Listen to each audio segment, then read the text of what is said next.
Meditation is a practice that has been around for thousands of years.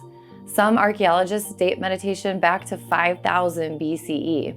In classic form, it only took the Western world thousands of years to get hip to it. I'm with it. I'm hip.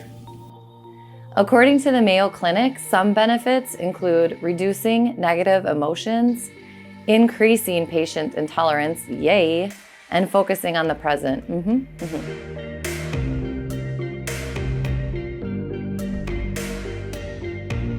Hello, Misfits. Hey, friends.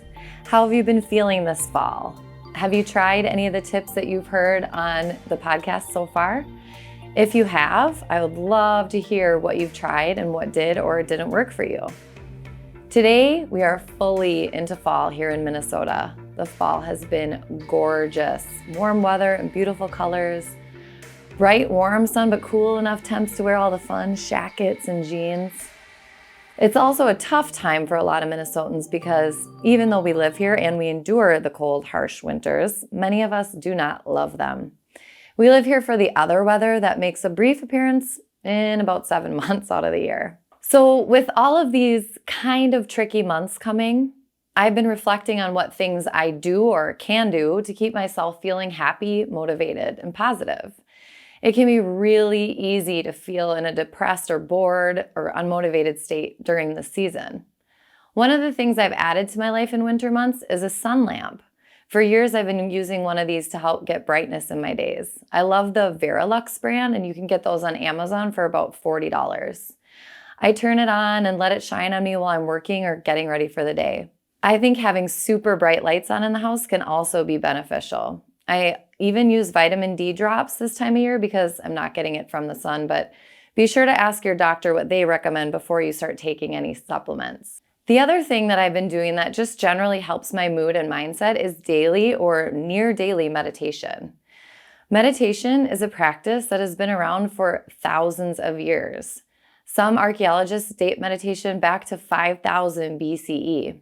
In classic form, it only took the Western world thousands of years to get hip to it. I'm with it. I'm hip. According to the Mayo Clinic, some benefits include reducing negative emotions, increasing patient intolerance, yay, and focusing on the present. I chose to share about those specific benefits because those are the ones I have truly noticed in my life. There are so many more. I meditate in the morning right when I wake up or at night right when I'm falling asleep. And sometimes on the days when I need it, both. I got interested in meditation about 5 years ago, but it wasn't really until 2020 that I started to put some actual time into practicing it. And that's just it. It takes practice. I hated it. I couldn't clear my mind, and I thought that was the only goal. I felt like a failure because I was doing it wrong. Feeling like a failure is the exact opposite of what you'd want to feel during a meditation. So in 2020, when we were locked down at home, I decided I should try again. My mental health needed some help, so why not?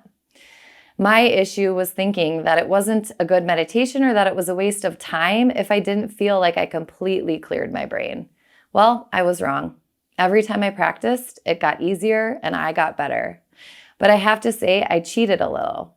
One of my hacks, if you will, was that I decided on my own that I didn't need to have an end goal, but just to practice the process. To think of it as a skill I would like to learn and an opportunity to breathe deeply.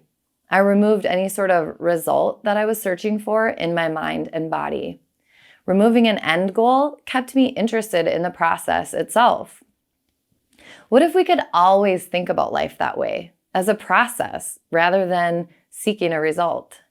James Clear touches on this idea when speaking about goals in his book, Atomic Habits. More on this in the next upcoming episodes. Circling back to meditation, the second thing I did was to use guided meditations. It really didn't become a regular practice for me until I downloaded an app called Insight Timer. It's an app I found that if I was listening to someone giving me cues or a visualization, I was able to get out of my own head a little easier and a little bit faster. Cap! No. Remember your pressure points. Do I exercise? Holla at your boy. Woosah. As of today, I actually still prefer using guided ones more than my own. I love that I can search for specific meditations that are catered to a certain feeling that I want to experience or a specific topic, i.e., anxiety or stress. I believe that meditation has helped me to be more calm in my body and more able to pause before reacting. I find so many benefits to meditation that I have created some of my own guided meditations to share with you. Next week, in place of a regular talk podcast, I'm going to guide you through a 7-minute meditation to help you feel calm and relaxed, but positive and comforted. I hope that you will turn to this meditation when you need help getting out of a funk, or even just as a rest and a reset in the middle of your workday. Find your inner peace this week. Thank you for joining me on this wellness journey. Talk soon. Misfit Wellness is produced by Golden Oak Media. Be sure to subscribe to the channel and check out the last 2 episodes all about how consumption affects you and changing our language.